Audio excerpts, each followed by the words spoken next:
Hey there everyone, welcome back to GameBind. My name is Dave, and today we're going to be taking a look at Shadow Kitty. Let's do it.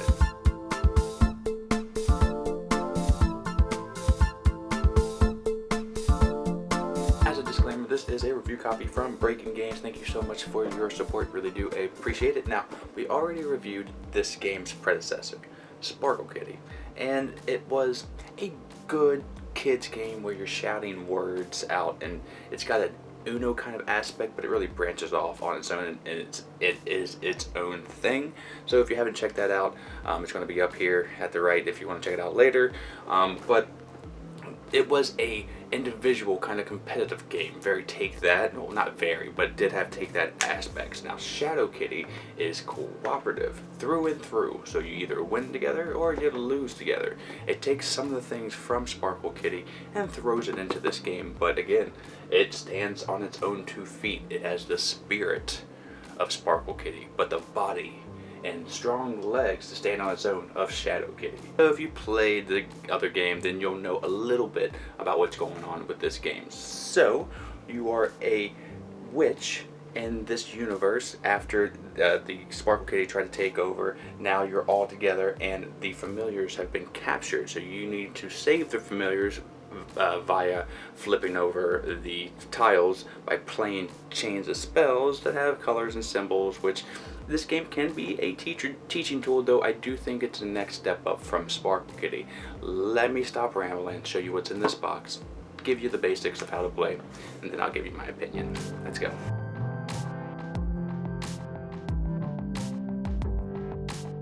Alright, so this is what you get in the box. So, first thing that I want to point out is the art. Again, in the last game, I really was impressed with the diversity of females that they picked, and again, they made it even cooler because now, can you see the gold glisten? I love when they put that kind of gold on the card. And again, the art, there's the real people, like real women, and that just makes me so happy because my daughter isn't a really feminine kind of girl in the standard way that people might think, so it's always been kind of hard to get things for her and still embrace her feminine side and her style. So this game right here, you don't have to really pick, you have so many to choose from, and it just makes me very, very happy. And these little circle coasters are animals. Even I think they're cute. Oh my gosh, they're just so awesome. And it's pretty much any animal that you like. I got raccoons, got a cat dragon that looks like Toothless. This one has a board, and the cards, the color cards with words, oop, there goes the box, make a return. So that's what you get in the box. Now let me tell you how to play. Alright, so this is the game set up. You're going to have all the familiars on the dark side. Now again, I'm just going to go over the basics, not going to go over every rule. You can refer to the rule book for that. But on your turn, you're going to be placing either on the dark or the zone side, and you're going to play one card or pass. Now when you play a card, it's simply just that. You'll play it over here, and then you'll say the word, and once there is another card in the zone, you would say Silly Savage when you play the card. Now it doesn't matter which side you play it on, but there are stipulations. You cannot play a card that has the same color or the same symbol in the row. So in this case here, I cannot play this one because there's a flower already, but I could play it over here because there's no red or a flower. The name of the game is to complete its spell chain, and that means getting 4 different cards in each row. So this right here would work as a completed spell. Now once we complete a spell, we take all the cards from that chain and place them in the number 1 slot going around the clock. But we also get to flip over one of our familiars, which is nice because once we flip over all of our familiars, we win.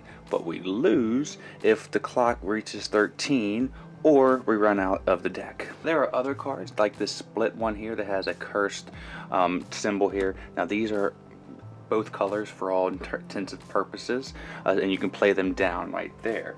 Now there are also cards that are called bless cards that have no symbol, and they can cover up a card, which basically means that card no longer has any stipulations like the color or the symbol. Now there's a thing called a double double. This was also in Sparkle Kitty. When you see a card that's the same color and the same word, you say double double, and this allows you to flip over a familiar right away without having to go through the whole process of completing the spell chain. Another thing that you can do on your turn is pass. Now if you don't have any cards that you can play, well, you can pass, and that means you'll take all the cards from one spell chain, flip them over, and put them in the next slot for the curse clock. Other cards that we have are rituals. So this will go in front of your princess, and now you'll be able to take a color from the curse clock, and whatever color it is, you will remove all cards of that color. And this wasn't actually the clearest to me. I didn't know if you removed the whole stack or just the top card, but we just removed the whole stack, and that's how I played.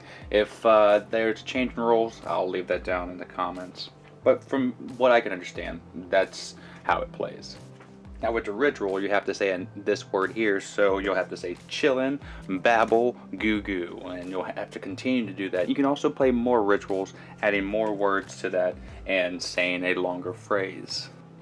Now whenever a witch completes a spell chain, everyone has a chance to get rid of a ritual card, so you don't have to continue to say those words. And if you ever run out of cards in your hand, you will draw up into your hand limit and then flip another familiar. So that's another way that you can flip familiars.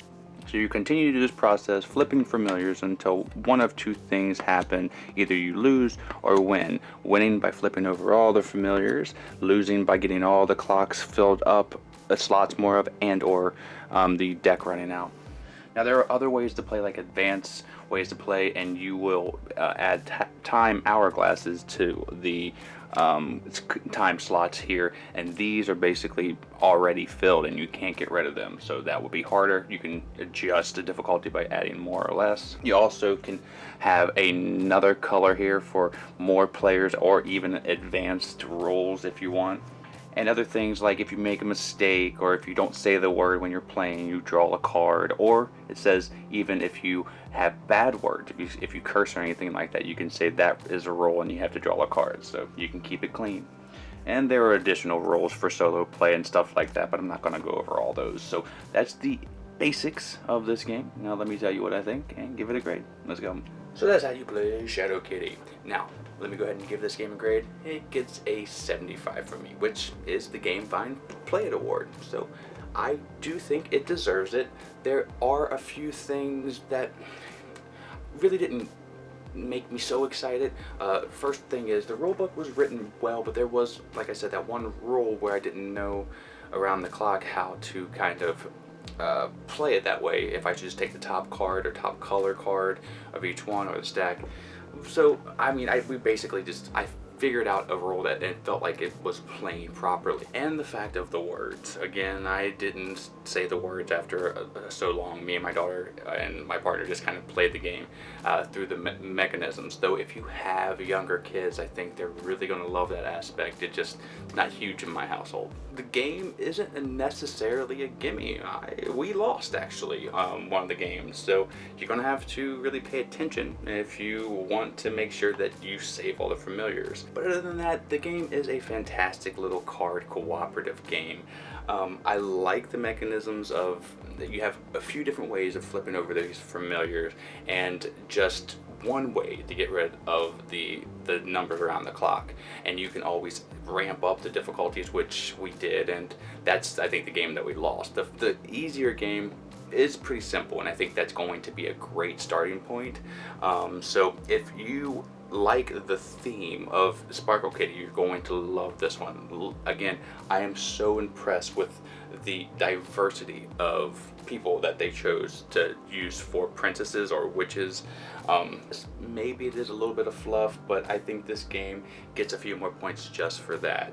It's not something that I'm clamoring at the bit to play in my household, but I think that this is definitely going to be a hit with the younger crowd and family households. Now that you've played Sparkle Kitty and you have that take that aspect, if you didn't like that, your family wants to have just a cooperative play, well, this is going to be perfect for you. So I do recommend you pick it up if that's your situation, or if you just like the kind of magical world and the very vibrant colors that this game brings, and the very simple aspects of playing. I think it's easy enough to teach.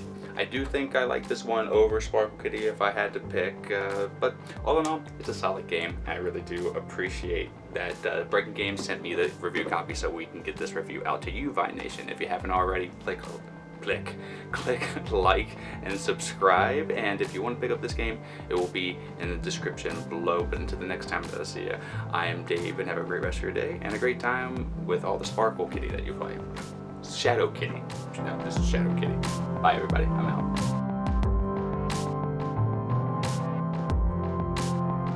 Vine Nation, we love making content here for you on the channel, and we're almost at 10,000 subscribers, so subscribe now and help us out.